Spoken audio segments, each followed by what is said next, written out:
তুমি এখানে? তোমার জন্য অপেক্ষা করছিলাম। মানে আমি যে এখানে আসবো তুমি কিভাবে জানলে?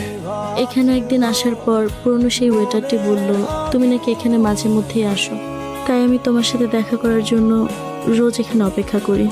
তোমার এই অবস্থা কেন? অভি, আমি তোমাকে ছাড়া ভালো নেই। চলো না আমরা সবকিছু ঠিকঠাক করে ফেলি। আমি কখনো তোমাকে ছেড়ে যাব না, তোমাকে আমি আর কোনো কষ্ট দিব না। 3 বছর পর তুমি এটা বলতে এসেছো?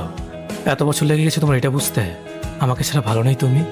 এতদিন তুমি কোথায় ছিলে? এই যে মেয়েটি আমার পাশে, সে আমার সাথে তার ভবিষ্যৎ দেখছে, সে তোমার থেকে আমাকে বেশি ভালোবাসে। এই 3 বছর আমি তোমাকে ভুলে গেছি, তুমিও আমাকে ভুলে যাও। চলো না আমরা আবার সবকিছু ঠিক করে নেই। এটা জোড়া লাগিয়ে দেখো। মানে এটা কিভাবে জোড়া লাগাবো? এটা তো ভেঙে গেছে। মানুষের মন ঠিক কাচের মতোই, একবার ভেঙে গেলে আর জোড়া লাগে না। চলো তো এখান থেকে আমরা অন্য কোথাও গিয়ে বসবো।